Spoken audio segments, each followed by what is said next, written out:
Hello dear students, welcome to Magnet Brains. मैं संचिता जैन आप सभी के सोशल साइंस एजुकेटर आज के सेशन में लेके आई हूँ क्लास 9 के सामाजिक विज्ञान में अर्थशास्त्र यानी कि इकोनॉमिक्स के चैप्टर नंबर 2 के मल्टीपल चॉइस क्वेश्चन।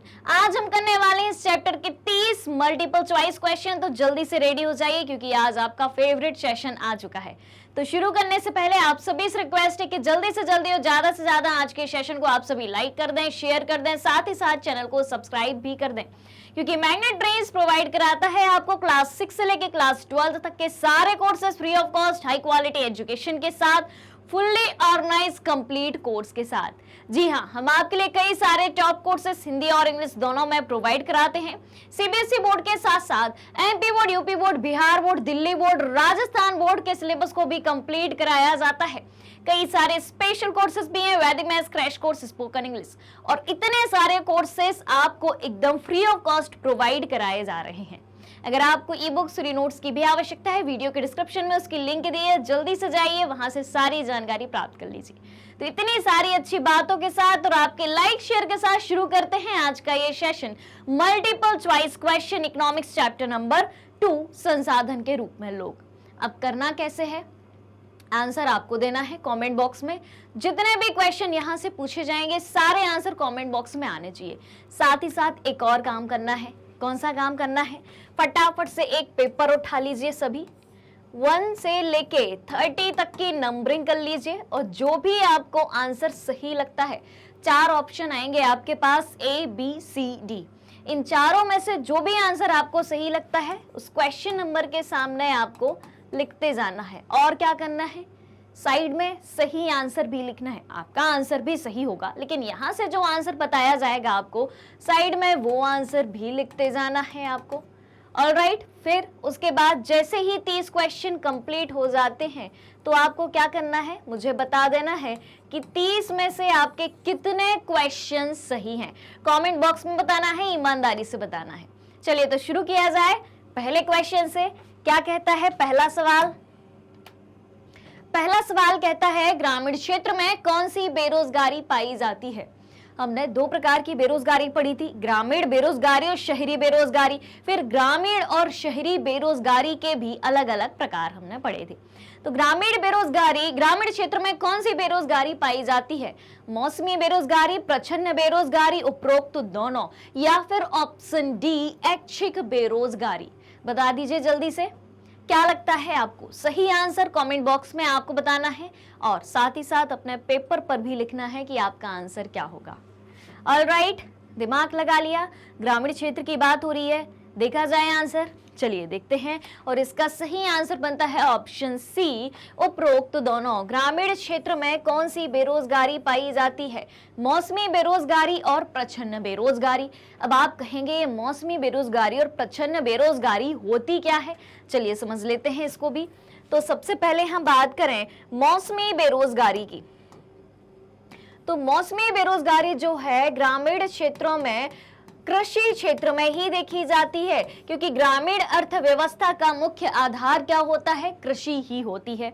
अब कृषि क्षेत्र में कैसे? तो कृषि क्या है? कृषि एक मौसमी व्यवसाय है, ठीक है। अब क्या होता है, जब फसल के बोने का समय आता है तब किसानों के पास काम रहेगा, मजदूरों के पास काम रहेगा, ठीक है। फसल के बोने का काम यानी कि बुआई का काम पूरा हो गया, उसके बाद फसल को तैयार होने में 2 से 3 महीने लगेंगे। उसके बाद 2-3 महीने बाद फसल को काटा जाएगा। तो जो 2-3 महीने का समय है उस दौरान किसानों के पास, मजदूरों के पास गांव में कोई भी काम नहीं होता है। तो ये हो गई आपकी मौसमी बेरोजगारी। फिर बात आती है दूसरे प्रकार की, प्रच्छन्न बेरोजगारी की। प्रच्छन्न बेरोजगारी को क्या कहा जाता है? छिपी हुई बेरोजगारी। अब ये छिपी हुई बेरोजगारी का क्या मतलब होता है? ऐसी बेरोजगारी जो दिखाई नहीं देती, यानी कि लोग काम में लगे हुए दिखाई देंगे आपको, ऐसा नहीं लगेगा कि लोगों के पास रोजगार नहीं है, लेकिन अगर वास्तव रूप से देखा जाए, वास्तविक रूप में लोगों के पास काम नहीं होता। कैसे? ऐसी कैसी बेरोजगारी है जो छिपी हुई होती है? तो भाई साहब बात कुछ ऐसी है कि किसी काम को करने के लिए मान लो 4 लोगों की आवश्यकता है, ठीक है, 4 लोगों की आवश्यकता है और उस काम में लगे कितने हैं, 8 लोग लगे हुए हैं। जबकि 8 लोगों के काम करने से प्रोडक्शन में बढ़ोतरी नहीं होगी, प्रोडक्टिविटी नहीं बढ़ेगी। जितना उत्पादन 4 लोग मिलके कर सकते हैं उतना ही उत्पादन, उतना ही प्रोडक्शन 8 लोग मिलके कर पाएंगे, यानी कि काम उतना ही है। उदाहरण फिर से लेते हैं हम खेती का। क्यों भाई खेती का, क्यों? क्योंकि खेती के क्षेत्र में ही इस प्रकार की बेरोजगारी हमें दिखाई देती है। कैसे दिखाई देती है? अब जैसे एक खेत है, खेत में काम करने के लिए 4 लोगों की आवश्यकता है और 8 लोग काम कर रहे हैं, तो क्या खेत में अनाज ज्यादा उग जाएगा 8 लोगों के काम करने से? नहीं, क्योंकि खेती में जमीन निर्धारित है, उतनी ही जमीन पर लोगों को काम करना है। अब चाहे 4 लोग करें, चाहे 8 लोग करें, चाहे 16 लोग करें, ठीक है। तो हमें क्या दिख रहा है कि 8 लोग काम में लगे हुए हैं, लेकिन मतलब तब है कि 8 लोग काम में लगे हुए हैं तो प्रोडक्शन बढ़ना चाहिए, लेकिन प्रोडक्शन बढ़ेगा नहीं। तो इसे क्या कहा जाएगा? छिपी हुई बेरोजगारी या प्रच्छन्न बेरोजगारी कहा जाएगा। ऑलराइट, चलिए, तो कंसेप्ट क्लियर हो गया ग्रामीण बेरोजगारी का। अब क्या है? क्वेश्चन नंबर 2 है, मानव पूंजी के निर्माण के लिए कौन सा क्षेत्र जिम्मेदार है? बता दो भाई। मानव पूंजी, ह्यूमन कैपिटल की बात हो रही है, तो इसके निर्माण के लिए कौन सा क्षेत्र जिम्मेदार है? प्राथमिक क्षेत्र, द्वितीय क्षेत्र, तृतीय क्षेत्र या फिर इनमें से कोई नहीं? बताइए जल्दी से, तेजी से, देखा जाए आंसर। मानव पूंजी के निर्माण के लिए, देखें समझ में आ गई बात। चलिए, तो इसका सही आंसर है ऑप्शन सी, तृतीय क्षेत्र। मानव पूंजी के निर्माण के लिए तृतीय क्षेत्र किस तरीके से जिम्मेदार है? अब बताओ भाई, प्राथमिक और द्वितीय क्षेत्र क्यों नहीं है? तो देखो, मानव पूंजी के 2 मोस्ट इंपॉर्टेंट एलिमेंट कौन से थे ह्यूमन कैपिटल के, या 2 मुख्य घटक कौन से थे? कौन से थे भाई? मानव पूंजी की अगर हम बात करें, सबसे पहले हम सिर्फ मानव पूंजी की बात करते हैं। मानव पूंजी के 2 घटक कौन कौन से थे? एक है भाई साहब शिक्षा और दूसरा है स्वास्थ्य। शिक्षा और स्वास्थ्य से ही मानव पूंजी बनती है, क्योंकि शिक्षित और स्वस्थ व्यक्ति ही सब काम कर सकता है। अब शिक्षा और स्वास्थ्य की हम बात करें, एजुकेशन और हेल्थ की बात करें, एजुकेशन और मेडिसिन की यानी कि चिकित्सा की बात करें, तो ये काम अर्थव्यवस्था के तीनों क्षेत्रों में से किस क्षेत्र में आते हैं भाई साहब? किस क्षेत्र में आते हैं? टर्शियरी सेक्टर यानी कि तृतीय क्षेत्र में आते हैं। शिक्षा और स्वास्थ्य किसके विषय हैं भाई? तृतीय क्षेत्र के हैं। शिक्षा और स्वास्थ्य, एक शिक्षक है और एक डॉक्टर है, वो किस क्षेत्र में गिना जाएगा? किस क्षेत्र में? क्या शिक्षक और डॉक्टर कृषि में काम कर रहे हैं? नहीं। क्या उद्योगों में काम कर रहे हैं? नहीं। विनिर्माण का काम कर रहे हैं? नहीं। कौन से क्षेत्र में काम कर रहे हैं? तीसरे क्षेत्र में। तो शिक्षा और स्वास्थ्य कहाँ का विषय होगा? तृतीय क्षेत्र का विषय होगा। और मानव पूंजी का निर्माण किससे होता है? शिक्षा और स्वास्थ्य से होता है। कंसेप्ट क्लियर, बात क्लियर। तीसरे सवाल की तरफ बढ़े। चलिए, क्वेश्चन नंबर 3 है, नगरीय क्षेत्रों में कौन सी बेरोजगारी अधिकांशतः पाई जाती है? नगरीय क्षेत्रों में कौन सी बेरोजगारी अधिकांशतः पाई जाती है? बता दो भाई। मौसमी, ऐच्छिक, प्रच्छन्न या शिक्षित? अभी हमने ग्रामीण क्षेत्र की बात कही थी क्वेश्चन नंबर 1 में। क्वेश्चन नंबर 3 में आपसे पूछा जा रहा है शहरी क्षेत्रों में, शहरों में, बड़ी बड़ी सिटी में कौन सी प्रकार की बेरोजगारी पाई जाती है? बता दीजिए जल्दी से, फटाफट। ABCD, मौसमी, ऐच्छिक, प्रच्छन्न या शिक्षित बेरोजगारी? आ गया सभी का आंसर? चेक किया जाए। चलिए, तो इसका सही आंसर है ऑप्शन डी, शिक्षित बेरोजगारी। नगरीय क्षेत्रों में किस प्रकार की बेरोजगारी पाई जाती है? शिक्षित बेरोजगारी। अब आप कहेंगे बेरोजगारी में भी ये प्रकार है क्या शिक्षित बेरोजगारी का? जी हाँ। तो शिक्षित बेरोजगारी किसे कहा जाता है? कि जब व्यक्ति वेल एजुकेटेड है, उसके पास डिग्री है, लेकिन डिग्री के मुताबिक जो एजुकेशन उसने ग्रहण करी है उसके मुताबिक उसको रोजगार नहीं मिल पा रहा है, तो इसे क्या कहा जाएगा? शिक्षित बेरोजगारी कहा जाएगा। ठीक है, चलिए, क्वेश्चन नंबर 4 है, मानव पूंजी किसका द्योतक है? मानव पूंजी किसको दर्शाता है? बता दो भैया जल्दी से। सहज एवं उपलब्ध साधन का भंडार। क्या मानव पूंजी सहज एवं उपलब्ध साधन है? सहज यानी कि आसानी से मिल जाती है क्या मानव पूंजी? हर जगह अवेलेबल रहती है क्या? ठीक है, ऑप्शन नंबर 2 क्या है या बी क्या है? निपुणता एवं उत्पादक ज्ञान क्या भंडार? मानव पूंजी, जिसके पास मानव पूंजी होती है वो क्या उस काम को करने में निपुण होता है, कुशल होता है, स्किल्ड होता है, प्रोडक्टिव होता है क्या? ठीक है, ऑप्शन सी है बेकार एवं अनुत्पादक ज्ञान का भंडार। मानव पूंजी क्या बेकार है या प्रोडक्शन नहीं होता उससे कुछ? क्या लगता है आपको? सबसे पहले आपको ध्यान में रखना है कि आखिर मानव पूंजी होती क्या है, मानव पूंजी में क्या क्या होता है। ठीक है, सोचो थोड़ा सा, क्या हो सकता है? ऑप्शन डी आपको पता है, इनमें से कोई नहीं। सोचो भाई क्या हो सकता है। मानव पूंजी की डेफिनेशन याद करो, उसके एलिमेंट अभी बताए थे मैंने, वो याद करो, सारी चीजें याद आ जाएंगी। चेक किया जाए। चलिए, तो सही आंसर बनता है निपुणता एवं उत्पादक ज्ञान का भंडार। निपुणता एवं उत्पादक ज्ञान का भंडार। मानव पूंजी किसका द्योतक है? निपुणता यानी कि स्किल, व्यक्ति स्किल रहता है, और प्रोडक्शन, उत्पादन यानी कि प्रोडक्शन, या उत्पादक यानी कि प्रोडक्टिव होता है कि नहीं होता है। अब बताओ, मानव पूंजी की बात हो रही है, मानव पूंजी के दो एलिमेंट मैंने आपको बताए थे। मानव पूंजी के दो तत्व, शिक्षा और स्वास्थ्य। व्यक्ति शिक्षित है, स्वस्थ है, तो क्या वो अपने काम को करने में स्किल्ड नहीं होगा, निपुण नहीं होगा, कुशल नहीं होगा? बिल्कुल होगा। क्या एक शिक्षित और स्वस्थ व्यक्ति प्रोडक्टिव काम नहीं कर सकता? बिल्कुल कर सकता है। ठीक है, तो बस वही बात तो आई है यहां पर। क्लियर हो गई? चलिए, 4 सवाल हो चुके हैं। क्वेश्चन नंबर 5 है, श्रमिकों का गांव से शहर की ओर काम की तलाश में जाना क्या कहलाता है? जब श्रमिकों को गांव में काम नहीं मिलता, ग्रामीण क्षेत्र में नहीं मिलता, तो वो शहरों की ओर काम की तलाश में जाते हैं, उसे क्या कहा जाता है? ऑप्शन ए प्रवास, ऑप्शन बी आवास, ऑप्शन सी खोज, ऑप्शन डी इनमें से कोई नहीं।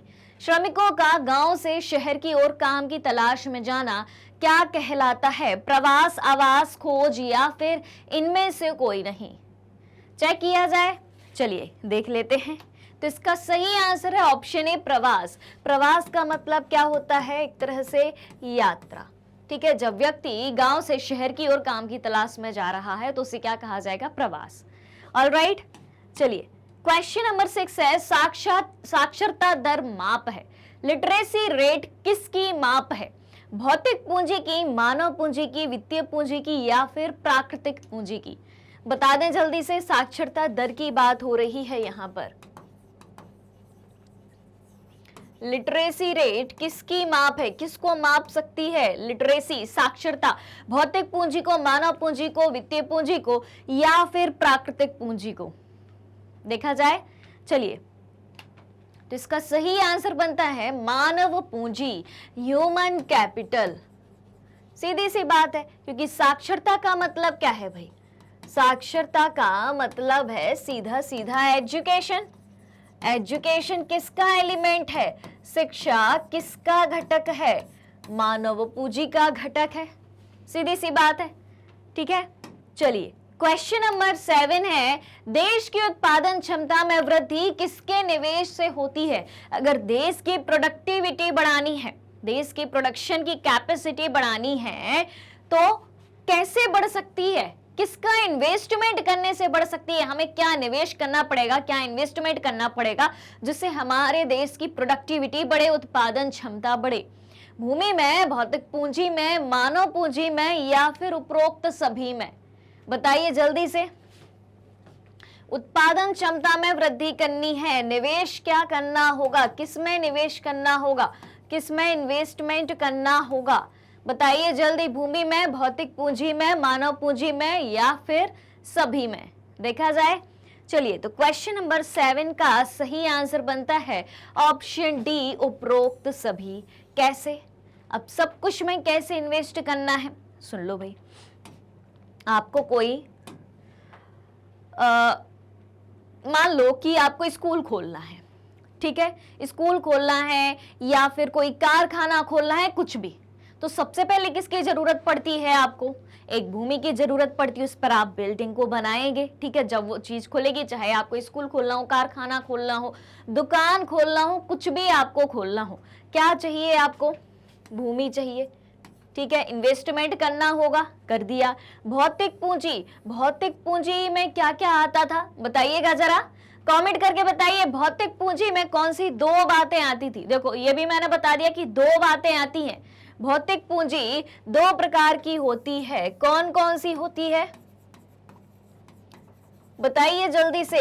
यहाँ पर निवेश का मतलब होता है इन्वेस्टमेंट, तो भौतिक पूंजी होती है आपकी स्थायी पूंजी। कौन कौन सी होती है, स्थायी पूंजी होती है और कार्यशील पूंजी होती है।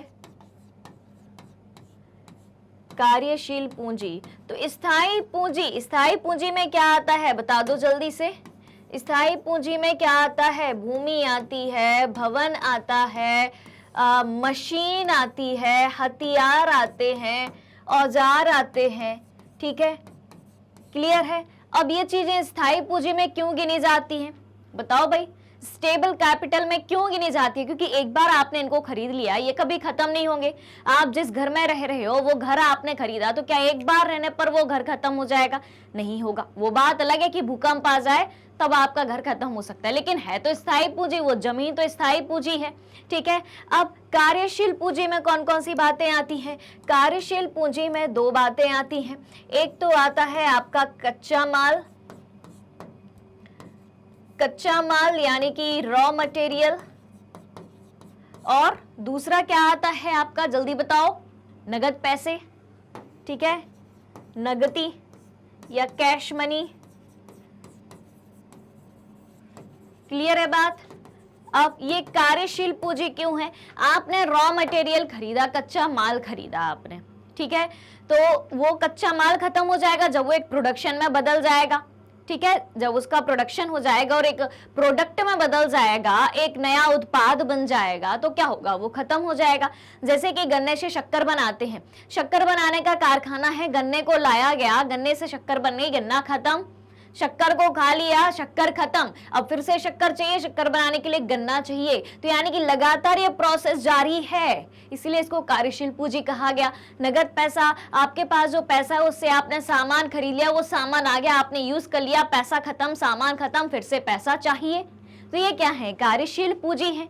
क्लियर हो गई बात। फिर तीसरी चीज क्या चाहिए हमें, मानव पूंजी चाहिए। ठीक है, सबसे बड़ी चीज चाहिए मानव पूंजी। मानव पूंजी में क्या क्या चाहिए आपको, शिक्षा और स्वास्थ्य की आवश्यकता होगी, शिक्षा और स्वास्थ्य की आवश्यकता होगी। ठीक है, आप कोई कारखाना खोल रहे हो, उद्योग खोल रहे हो, स्कूल खोल रहे हो, जो भी आप खोल रहे हो, शिक्षा का होना अनिवार्य है। आपको नॉलेज होना चाहिए कि उसमें कौन कौन सी चीजें लगती हैं, कैसे कौन सी टेक्नोलॉजी उसमें यूज होती है, कैसे काम करना है, कैसे प्लान करना है, कैसे प्लान को इम्प्लीमेंट करना है, एग्जीक्यूट करना है। क्लियर हो गई बात। और आपका स्वास्थ्य भी अच्छा होना चाहिए। सबसे बड़ी पूंजी तो क्या है भाई, सबसे बड़ी पूंजी क्या है, आपका स्वास्थ्य है। शरीर है तो मन है, मन है तब आप पैसा कमा पाएंगे, तब आप काम कर पाएंगे। ठीक है, तो ये सारी चीजें आपको चाहिए देश की उत्पादन क्षमता में वृद्धि के लिए। इन सब चीजों में आपको इन्वेस्टमेंट करना होगा।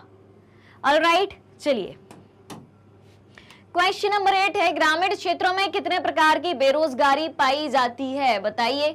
ग्रामीण क्षेत्रों में कितने प्रकार की बेरोजगारी पाई जाती है?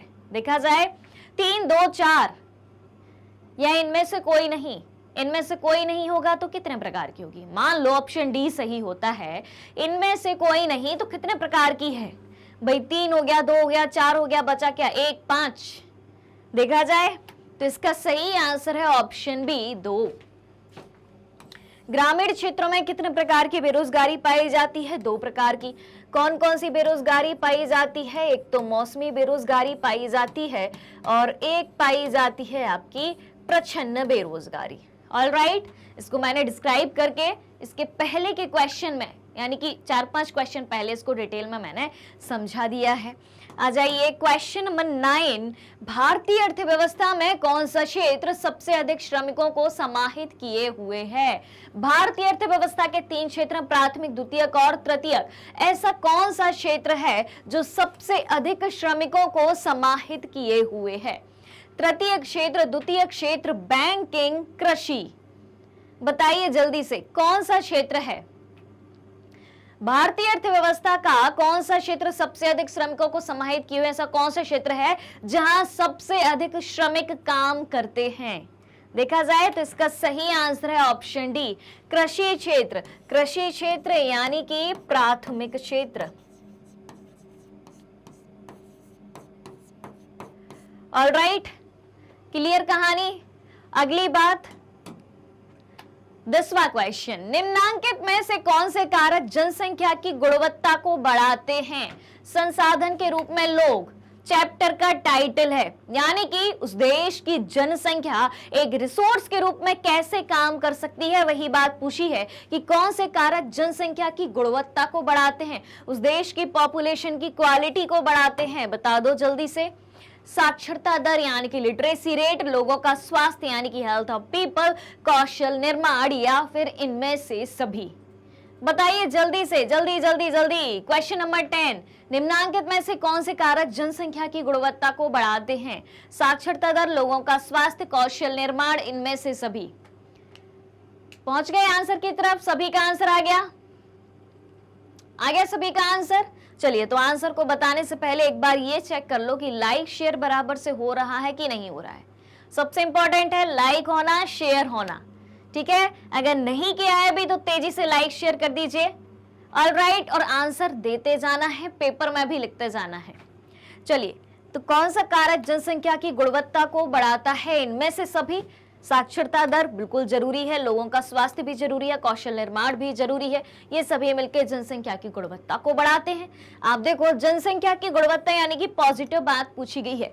साक्षरता, स्वास्थ्य, कौशल निर्माण, ये सभी सकारात्मक बातें हैं, तो सीधी सी बात है, आंसर यही बन जाएगा। ऑलराइट, क्वेश्चन नंबर 11 है, इनमें से किस देश ने मानव पूंजी निर्माण में सबसे अधिक निवेश किया है? एग्जाम्पल के जरिए उस देश का नाम भी मैंने आपको बताया था।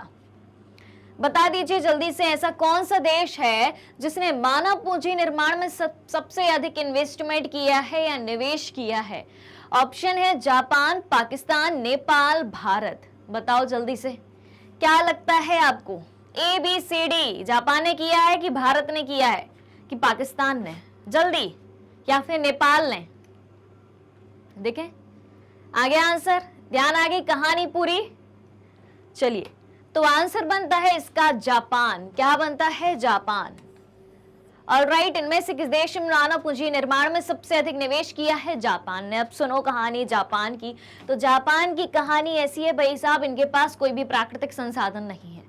ठीक है, प्राकृतिक संसाधन नहीं है का मतलब ये नहीं कि उनके पास जमीन नहीं है या पानी नहीं है या हवा नहीं है, ये चीजें हैं, लेकिन जितनी मात्रा में एक देश में प्राकृतिक संसाधन, नेचुरल रिसोर्सेस होने चाहिए, उतनी मात्रा में जापान में है नहीं।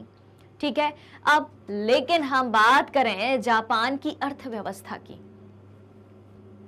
जापान की अर्थव्यवस्था इन बाकी तीनों देशों से कहीं ज्यादा आगे है, जबकि इन तीनों देशों में कोई भी प्राकृतिक संसाधन की कमी नहीं है, जिसमें भारत में तो कोई कमी है ही नहीं। लेकिन इन्होंने, जापान ने किसमें इन्वेस्टमेंट किया? सबसे ज्यादा मानव पूंजी में इन्वेस्टमेंट किया जापान ने। ठीक है, यानी कि शिक्षा और स्वास्थ्य में इन्वेस्टमेंट किया जापान ने। ठीक है, और शिक्षा और स्वास्थ्य पर इन्वेस्टमेंट करके नई नई टेक्नोलॉजी को लेकर आया है जापान। जापान टेक्नोलॉजी में आज बहुत आगे है, और इसी तरीके से जापान एक डेवलप्ड कंट्री भी माना जाता है, किसी भी प्राकृतिक संसाधन के ना होते हुए भी, यानी कि उनके पास पर्याप्त मात्रा में प्राकृतिक संसाधन नहीं है। और जापान के साथ तो दुनिया की सबसे बड़ी ट्रेजेडी हुई थी भाई साहब। कौन सी ट्रेजेडी हुई थी? सेकेंड वर्ल्ड वॉर, याद है आपको, जो 1939 से 1945 तक हुआ था। तो अमेरिका ने जापान के साथ क्या किया था? अमेरिका ने जापान के 2 शहरों पर 6 अगस्त 1945 और 9 अगस्त 1945 को, इन 2 तारीखों को कौन कौन से वो शहर थे? हिरोशिमा और नागासाकी। हिरोशिमा और नागासाकी, इन दोनों पर बम फेंक दिए थे। ठीक है, कौन से बम? एटम बम, परमाणु बम फेंक दिए थे और इन दोनों शहरों का, जापान के इन दोनों शहरों का नामो निशान किसने मिटा दिया था? अमेरिका ने मिटा दिया था। अब आप सोचो कि जिसके दो मुख्य बड़े बड़े शहर पूरी तरीके से नष्ट हो गए हो, जिसके पास प्राकृतिक संसाधन पर्याप्त मात्रा में उपलब्ध ना हो, उस देश की अर्थव्यवस्था बहुत मजबूत अर्थव्यवस्था है और सिर्फ किसके दम पर? मानव पूंजी के दम पर। जबकि हम एक विकसित देश की जब हम बात करते हैं, एक विकसित अर्थव्यवस्था की बात करते हैं, एक डेवलप्ड कंट्री की बात करते हैं या डेवलप्ड इकोनॉमी की बात करते हैं, तो उसकी परिभाषा ये आती है कि वो देश जिसने अपने प्राकृतिक संसाधनों का उपयोग बहुत अच्छे से कर लिया है, उसे विकसित देश या डेवलप्ड कंट्री कहा जाता है। अब जापान के पास प्राकृतिक संसाधन जो है पर्याप्त नहीं है, यानी कि नेचुरल रिसोर्सेज सफिशिएंट मात्रा में नहीं है, तब भी जापान विकास कर गया। किसके दम पर? मानव पूंजी के दम पर। यानी कि यहां पर मायने क्या रखती है आपकी ह्यूमन कैपिटल, मानव पूंजी, यानी कि वो देश अपने देश के लोगों की शिक्षा और स्वास्थ्य में कितना इन्वेस्टमेंट कर रहा है। ऑलराइट, यहां पर फिर नेचुरल रिसोर्सेज की उतनी भूमिका नहीं रह जाती और जहां जापान को जरूरत पड़ती कि हमारे पास ये चीज नहीं है, तो दूसरे देशों से वो खरीद लेता है। Alright, clear? चलिए, क्वेश्चन नंबर 12 है, निम्नलिखित में से कौन मानव निर्मित पूंजी का उदाहरण है? बता दो भाई। मानव निर्मित पूंजी, आसान सी बात है, मानव ने बनाया क्या है? क्या बनाया है? नदियां बनाई हैं क्या? कारखाने बनाए हैं क्या? वन बनाए हैं या फिर खनिज बनाए हैं? बता दो जल्दी से। आज का सबसे आसान सवाल है। मैनमेड कैपिटल की बात हो रही है, मानव निर्मित पूंजी की बात हो रही है। देखा जाए आंसर, तो इसका सही आंसर है ऑप्शन बी, कारखाने। मानव निर्मित पूंजी का क्या उदाहरण है? कारखाने, क्योंकि चाहे नदियां हो, वन हो, खनिज हो, ये क्या है? प्राकृतिक संसाधन है। कारखाने मानव ने बनाए हैं। चलिए, क्वेश्चन नंबर 13 है, जनसंख्या को मानव पूंजी में बदलने के लिए किसमें निवेश किया जाता है? अब जनसंख्या को, पॉपुलेशन को मानव पूंजी यानी कि ह्यूमन कैपिटल में बदलना है, कन्वर्ट करना है, तो किसमें निवेश करना होगा? किसमें इन्वेस्टमेंट करना होगा? शिक्षा में, प्रशिक्षित करने में, चिकित्सा में या फिर उपरोक्त सभी में? एजुकेशन में, ट्रेनिंग में या फिर हेल्थ में या फिर सब कुछ में इन्वेस्टमेंट करना होगा? आसान है, बहुत आसान है। आंसर है इन सभी में। जनसंख्या को मानव पूंजी में बदलना यानी कि शिक्षा, स्वास्थ्य और ट्रेनिंग, सब में इन्वेस्टमेंट करना होगा। क्वेश्चन नंबर 14 है, इनमें से कौन सी एक बाजार क्रिया है? बता दो भाई। बाजार क्रिया, आर्थिक क्रियाओं के दो प्रकार मैंने बताए थे आपको, बाजार क्रिया और गैर बाजार क्रिया। तो पूछा क्या है? बाजार क्रिया कौन सी है? शिक्षक द्वारा स्कूल में पढ़ाना, शिक्षक द्वारा अपने बच्चों को पढ़ाना, एक कृषक द्वारा यानी कि किसान के द्वारा स्वयं उपभोग के लिए फसलें उगाना, या एक माता द्वारा अपने बच्चे की देखभाल करना। बाजार क्रिया आप इनमें से किसे कहेंगे? देखा जाए तो इसका सही आंसर बनता है शिक्षक द्वारा स्कूल में पढ़ाना। अब बाजार क्रिया होती क्या है, ध्यान से सुनना। तो सबसे पहले आप देखें, हमने आर्थिक क्रिया को दो भागों में बांटा था। आर्थिक क्रिया को दो भागों में बांटा था, बाजार क्रिया और गैर बाजार क्रिया। बाजार क्रिया और गैर बाजार क्रिया। पूछा क्या है? बाजार क्रिया। बाजार क्रिया किसे कहते हैं? बाजार क्रिया उसे कहते हैं यानी कि जिसको करने से पैसा आए, पैसे की प्राप्ति हो, धन की प्राप्ति हो। तो शिक्षक द्वारा स्कूल में पढ़ाना, शिक्षक स्कूल में पढ़ाने जाता है यानी कि उसको सैलरी मिलेगी, पैसा आएगा। शिक्षक द्वारा अपने बच्चों को पढ़ाना, शिक्षक जब खुद के बच्चों को पढ़ाएगा अपने घर में बैठ के, तो क्या उसे पैसे मिलेंगे? नहीं मिलेंगे। कृषक द्वारा स्वयं उपभोग के लिए फसलें उगाना, एक किसान स्वयं के खाने के लिए फसल उगा रहा है, बाजार क्रिया नहीं है। एक माता द्वारा अपने बच्चे की देखभाल करना, बाजार क्रिया नहीं है, क्योंकि इन तीनों क्रियाओं में पैसों की प्राप्ति नहीं होती है। यानी ये तीनों कैसी क्रियाएं हैं? गैर बाजार क्रियाएं हैं और ऑप्शन ए बाजार क्रिया है। ऑलराइट, चलिए चलते हैं अगले सवाल की तरफ। क्वेश्चन नंबर 15 है, भारत में किस प्रकार का लोकतंत्र पाया जाता है? प्रतिनिधि लोकतंत्र, प्रत्यक्ष लोकतंत्र, राजतंत्रीय लोकतंत्र या फिर उपरोक्त सभी? बताइए जल्दी से, तेजी से। भारत में किस प्रकार का लोकतंत्र पाया जाता है? प्रतिनिधि लोकतंत्र, प्रत्यक्ष लोकतंत्र, राजतंत्रीय लोकतंत्र या फिर इनमें से सभी? देखा जाए, क्या कहते हो? राजाशाही होती है क्या भारत में? तो ऑप्शन ए सही है, प्रतिनिधि लोकतंत्र। प्रतिनिधि लोकतंत्र किसे कहा जाता है? यानी कि जनता अपना प्रतिनिधि स्वयं चुनती है, फिर वो प्रतिनिधि अपनी जनता को रिप्रेजेंट करता है, जो भी कुर्सी पर बैठता है, चाहे सरपंच की कुर्सी पर बैठे, चाहे पार्षद की कुर्सी पर बैठे, चाहे लोकसभा में बैठे, विधानसभा में बैठे, राज्यसभा में बैठे, कहीं भी बैठे। तो क्या कहा जाएगा? भारत में किस प्रकार का लोकतंत्र है? प्रतिनिधि लोकतंत्र पाया जाता है। क्वेश्चन नंबर 16, शहरी क्षेत्रों में कितने प्रकार की बेरोजगारी पाई जाती है? बता दो जल्दी से। शहरी क्षेत्रों में 1, 4, 2, 3 कितने प्रकार की बेरोजगारी पाई जाती है शहरी क्षेत्रों में? देखा जाए तो इसका सही आंसर है भाई साहब, 2 प्रकार की बेरोजगारी पाई जाती है शहरी क्षेत्रों में। कौन कौन सी पाई जाती है?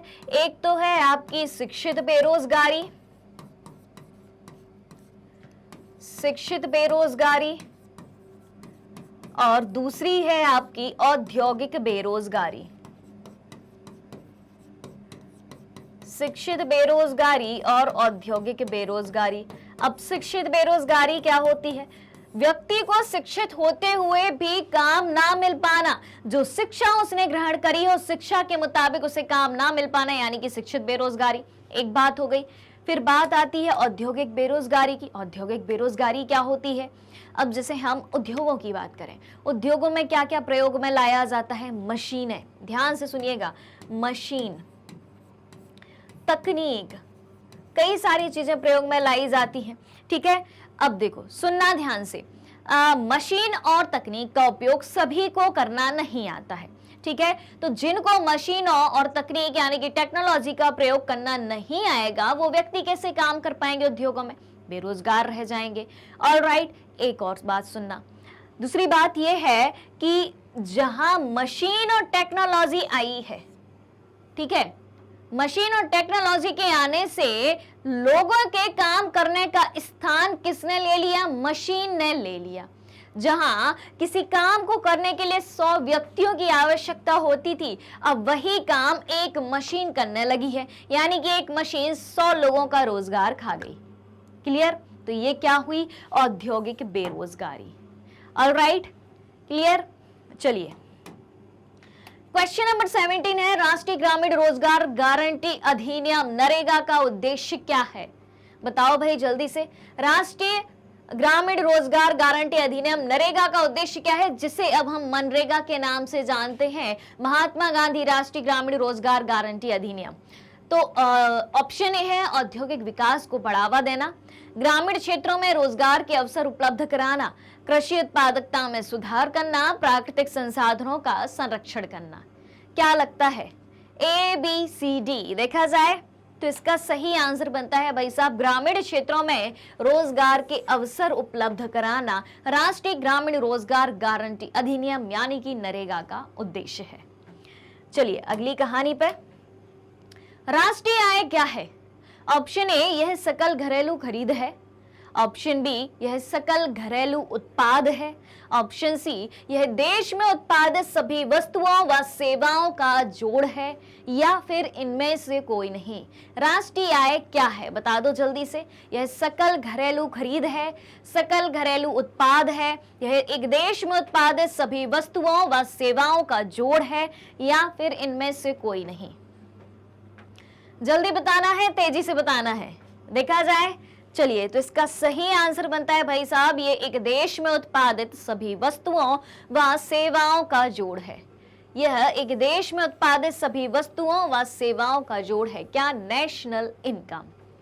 ऑलराइट, क्वेश्चन नंबर 19, भारत में मतदान के लिए न्यूनतम आयु कितनी होती है? बताओ भाई। 20, 15, 25 या 18?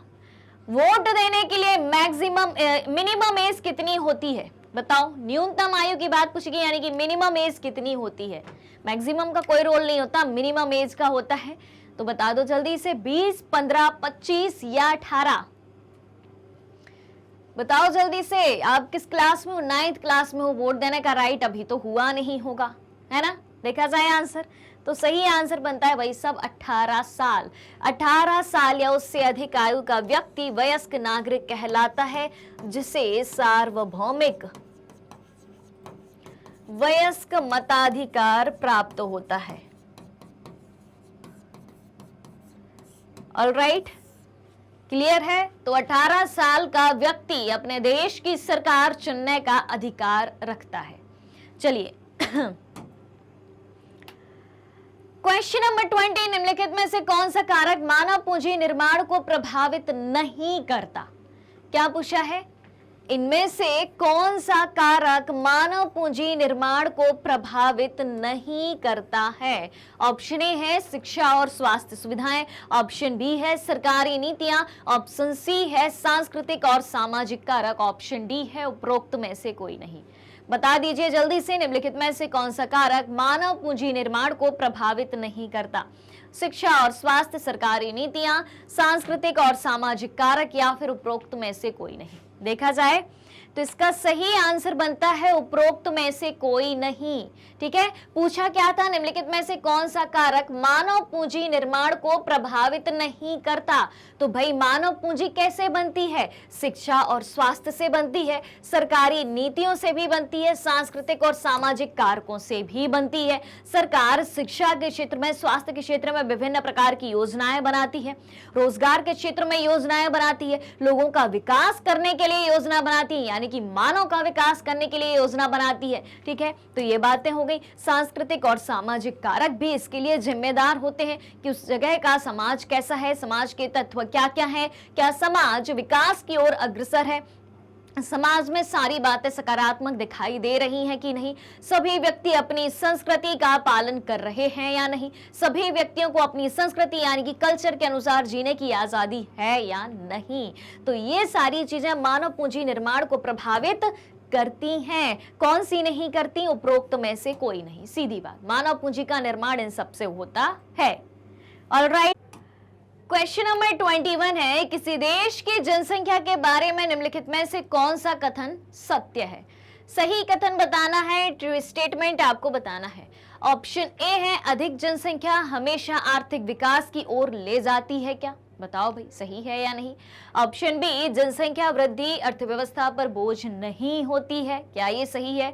ऑप्शन सी है, यदि जनसंख्या को उचित शिक्षा और कौशल प्रदान किया जाए तो यह एक परिसंपत्ति बन सकती है, क्या ये सही है? ऑप्शन डी है, जनसंख्या का आर्थिक विकास पर कोई प्रभाव नहीं पड़ता, क्या ये बात सही है? देखें आंसर एक बार जल्दी से, फिर से स्टेटमेंट आप सभी पढ़ लीजिए, क्या लगता है आपको सही? स्टेटमेंट थोड़े बड़े हैं, कथन बड़े हैं, टाइम लगेगा पढ़ने में, सोचने में, समझने में, एलिमिनेट करने में। टाइम है आपके पास, जल्दी से पढ़ लीजिए, उसके बाद ही हम आंसर की तरफ बढ़ेंगे। ऑलराइट, देखा जाए, पढ़ लिए। चलिए, तो इसका आंसर बनता है ऑप्शन सी। ठीक है, सवाल क्या था? किसी देश के जनसंख्या के बारे में निम्नलिखित में से कौन सा कथन सत्य है? यदि जनसंख्या को उचित शिक्षा और कौशल प्रदान किया जाए तो यह एक परिसंपत्ति बन सकती है। बिल्कुल ठीक है। अब क्या है, कौन कौन से स्टेटमेंट गलत हैं, क्यों गलत हैं, उसको भी देख लेते हैं। ऑप्शन ए है अधिक जनसंख्या हमेशा आर्थिक विकास की ओर ले जाती है, यानी कि जिस देश की जनसंख्या ज्यादा है तो उस देश में इकोनॉमिकल डेवलपमेंट हो रहा है क्या? नहीं भाई। ठीक है, जनसंख्या वृद्धि अर्थव्यवस्था पर बोझ नहीं होती है क्या? बिल्कुल होती है, ये भी गलत है, क्योंकि जहां जनसंख्या वृद्धि है तो गरीबी होगी। ठीक है, बेरोजगारी होगी, लोगों को रोजगार नहीं मिलेगा, देश की जनसंख्या पर ज्यादा से ज्यादा सरकार को खर्चा करना पड़ेगा। क्लियर हो रही है बात? तो जनसंख्या वृद्धि अर्थव्यवस्था पर बोझ होती है। फिर जनसंख्या का आर्थिक विकास पर कोई प्रभाव नहीं पड़ता, बिल्कुल पड़ता है। अगर जनसंख्या बढ़ रही है तो आर्थिक विकास धीमा होगा। ऑलराइट, चलिए क्वेश्चन नंबर 22 है, इनमें से कौन सा क्षेत्रक अदृश्य बेरोजगारी से पीड़ित है? बताओ भाई। सेवा क्षेत्र, निजी क्षेत्र, द्वितीय क्षेत्र, कृषि क्षेत्र, इनमें से कौन सा क्षेत्र अदृश्य बेरोजगारी से पीड़ित है? कहां आपको अदृश्य बेरोजगारी दिखाई देती है?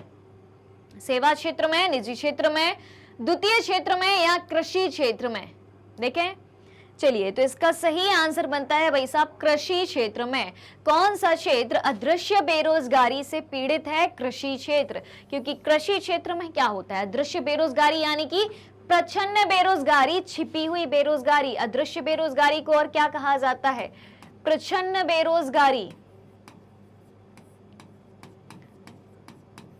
प्रच्छन्न बेरोजगारी, छिपी हुई बेरोजगारी।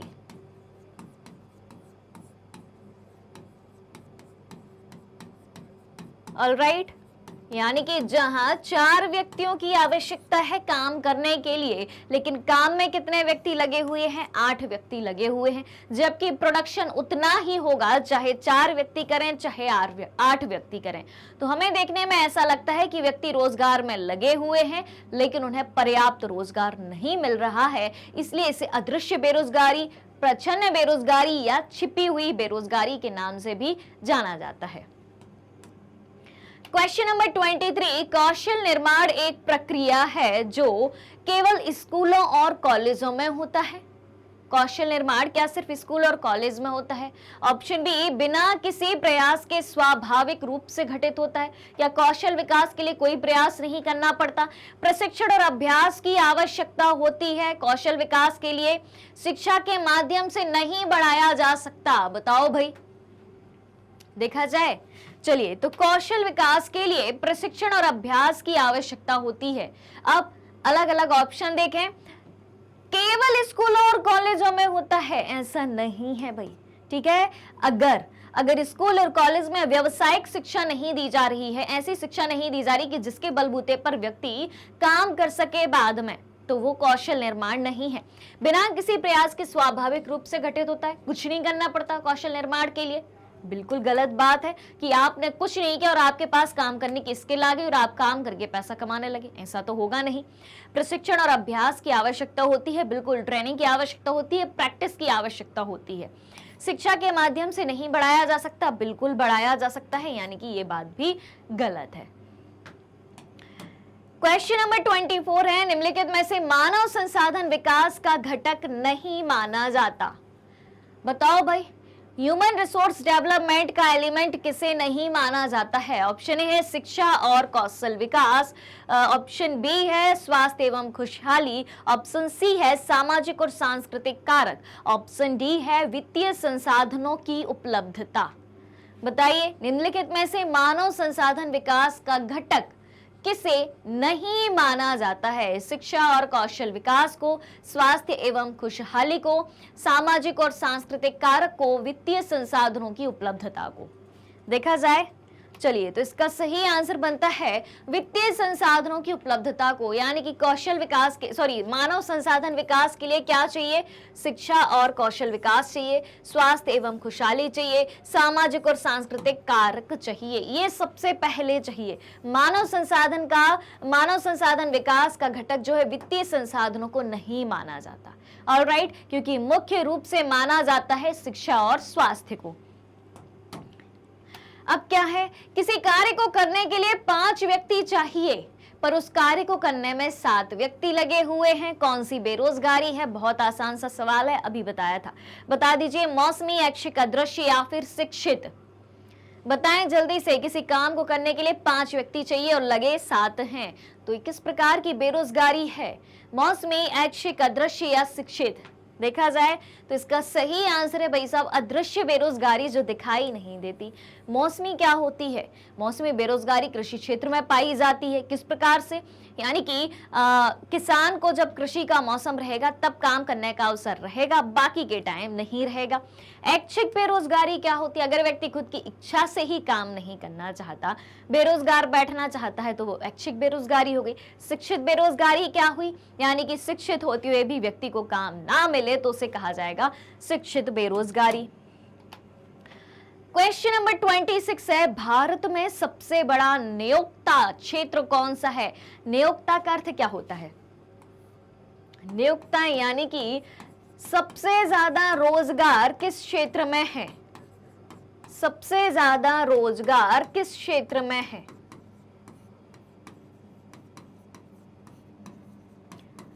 सबसे ज्यादा लोग किस क्षेत्र में लगे हुए हैं रोजगार के लिए?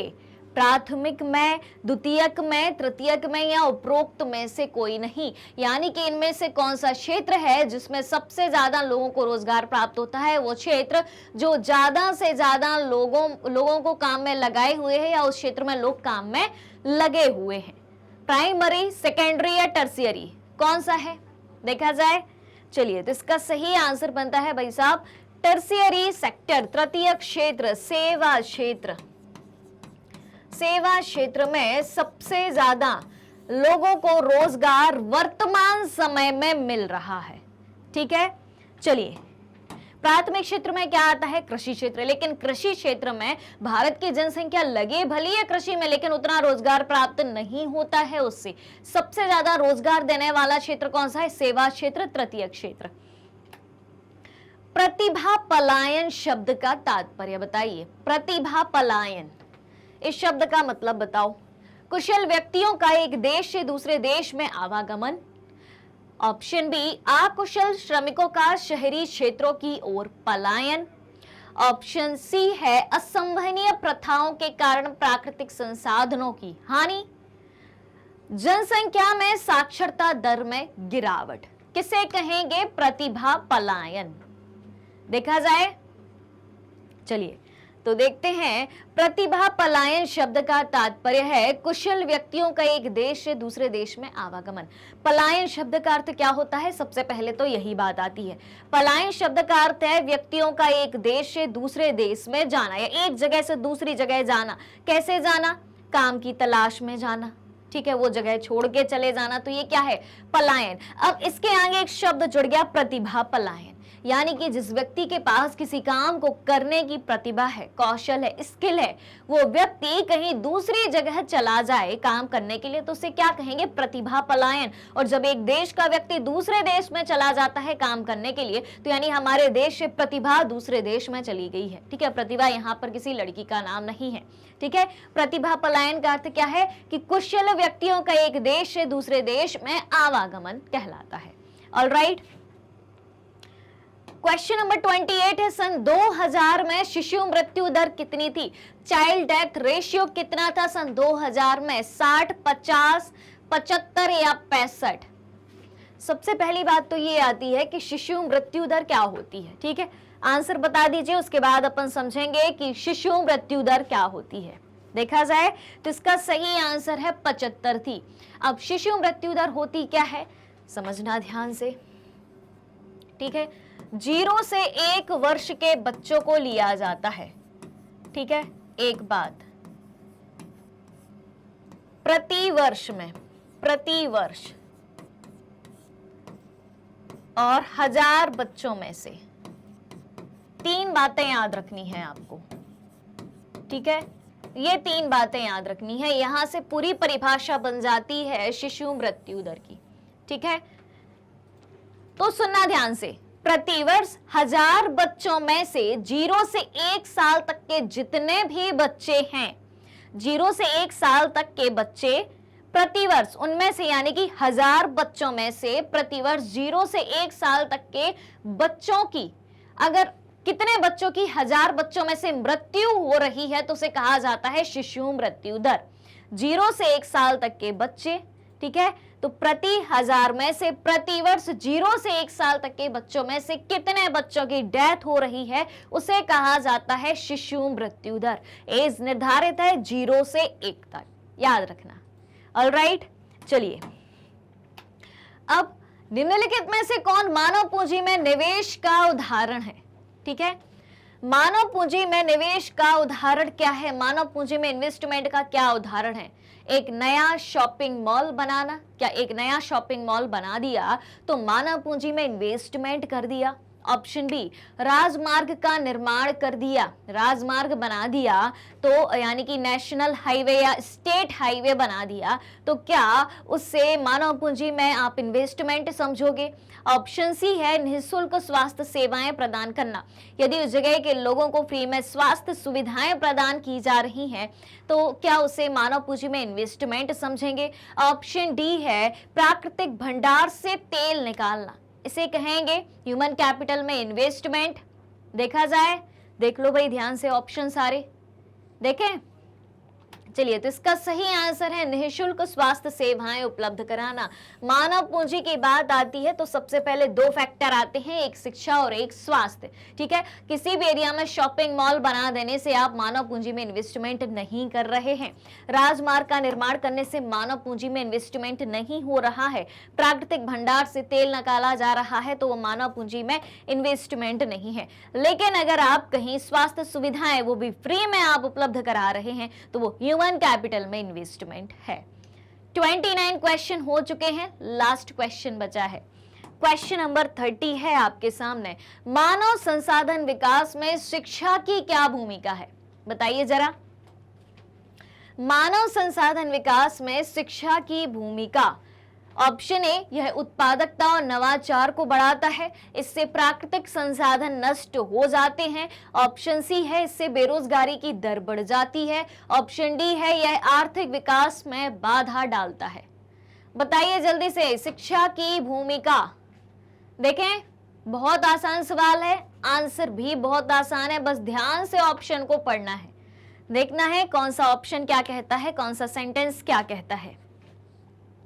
तो इसका सही आंसर है भाई साहब, मानव संसाधन विकास में शिक्षा की भूमिका यह है कि यह उत्पादकता और नवाचार को बढ़ाता है। उत्पादकता का मतलब होता है प्रोडक्टिविटी।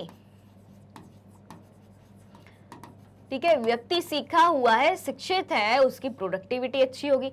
नवाचार का मतलब होता है इनोवेशन। ठीक है, यानी कि नए नए आविष्कारों को बढ़ाता है। अब क्या शिक्षा से प्राकृतिक संसाधन नष्ट हो सकते हैं? नहीं हो सकते। बेरोजगारी बढ़ सकती है? नहीं बढ़ सकती। आर्थिक विकास में बाधा डालता है? बिल्कुल नहीं। ये तीनों बातें पूरी तरीके से गलत हैं। सही क्या है? उत्पादकता और नवाचार यानी कि प्रोडक्टिविटी और इनोवेशन को बढ़ाती है एजुकेशन। ठीक है, चलिए, तो 30 सवाल हो चुके हैं। मेरी ड्यूटी यहाँ पर खत्म हो चुकी है। आपकी ड्यूटी है अब मुझे 30 में से कितने क्वेश्चन सही हैं ये बताने की। ठीक है, जल्दी से पूरी ईमानदारी से काउंट करिए और बताइए कि 30 में से आपके कितने क्वेश्चन सही हैं। तेजी से आंसर आना चाहिए भाई, जल्दी जल्दी क्वेश्चन काउंट करके बताएं। आज के जितने भी क्वेश्चन थे सब इजी थे, क्योंकि ये चैप्टर ही इजी है और बहुत अच्छे से हमने पढ़ा भी है। चैप्टर पढ़ लिया, एनसीईआरटी सॉल्यूशंस कर लिए, उसके बाद तो ये बन ही जाएगा। और अगर अभी तक आपने चैप्टर नहीं पढ़ा है, सीधे मल्टीपल चॉइस क्वेश्चन पे आए हैं, तो आप सभी से गुजारिश है कि भाई साहब पहले चैप्टर आप पढ़ लिया करें, तभी आपसे सारे आंसर बनेंगे। आपको क्या चाहिए? शॉर्टकट में सब चीजें मिल जाए, सीधे क्वेश्चन आंसर मिल जाए, है ना? तो पहले पढ़ो, समझो, फिर क्वेश्चन आंसर पे आओ, ताकि क्वेश्चन आंसर को डील करने में मजा आए। जब नहीं बनेगा तो आपका दिमाग खराब होगा कि नहीं होगा। इसलिए पहले चैप्टर पढ़ो, एनसीईआरटी सॉल्यूशंस को सॉल्व करो, फिर इसके बाद मल्टीपल चॉइस क्वेश्चन या मोस्ट इंपॉर्टेंट क्वेश्चन की प्रैक्टिस करो। ऑलराइट, तो सभी का कमेंट आ गया कि 30 में से कितने सही हैं। चलिए, बहुत अच्छी बात है, चलते हैं। आज के सेशन में बस इतना ही, मिलते हैं जल्दी ही अगले सेशन में। अगला क्या होगा सभी को पता है, मोस्ट इंपॉर्टेंट क्वेश्चन आंसर का सेशन होगा। तो मिलेंगे अगले सेशन में। जल्दी से नोटिफिकेशन के बेल आइकन को प्रेस कर दीजिए, ताकि जैसे ही नेक्स्ट वीडियो अपलोड होता है आपको तुरंत नोटिफिकेशन मिल जाए और आप तुरंत ही नेक्स्ट सेशन को ज्वाइन कर पाएं। तो अगर आप हमारे डेली के लाइव सेशन और रिकॉर्डेड सेशन से जुड़ना चाहते हैं, सारी चीजें उपलब्ध है मैग्नेट ब्रेन्स के यूट्यूब चैनल, वेबसाइट और एप्लीकेशन पर। मैग्नेट ब्रेन्स इंडिया का number 1 100% free online education platform है। जी हाँ, अगर आप ई बुक्स री नोट्स भी चाहते हैं, उसकी लिंक भी वीडियो के डिस्क्रिप्शन बॉक्स में दी गई है, वहां से आप अवेल कर सकते हैं। हमारे पास आपके लिए कई सारे टॉप कोर्सेस हिंदी और इंग्लिश दोनों मीडियम में उपलब्ध हैं। CBSE board, Delhi board, Bihar board, UP board, MP board, Rajasthan board के सिलेबस को कवर कराया जाता है। कई सारे स्पेशल कोर्सेज भी हैं, वैदिक maths crash course, spoken English, और इतने सारे कोर्सेज एक ही सिंगल प्लेटफॉर्म पर हाई क्वालिटी एजुकेशन के साथ, फुल्ली ऑर्गेनाइज कंप्लीट कोर्स के साथ एकदम फ्री ऑफ कॉस्ट आपको प्रोवाइड कराए जा रहे हैं। यानी भी किसी भी कोर्स को पढ़ने के लिए आपको परचेस करने की जरूरत नहीं है, किसी भी पेड सब्सक्रिप्शन की जरूरत नहीं है। सारी चीजें आपके अपने YouTube channel magnet brains Hindi medium पर प्रोवाइड कराई जा रही हैं। मैग्नेट ब्रेन्स यूट्यूब के अलावा अदर सोशल मीडिया प्लेटफॉर्म जैसे कि Facebook, Instagram, Twitter, Telegram, WhatsApp पर भी उपलब्ध है। आप हमें वहां भी फॉलो कर सकते हैं, वहां से भी सारी जानकारी प्राप्त कर सकते हैं। तो आज के सेशन को ज्यादा से ज्यादा लाइक और शेयर करते हुए चैनल को सब्सक्राइब भी करना है। हमारे साथ बने रहिए, जुड़े रहिए, पढ़ते रहिए, खुश रहिए। Thank you so much.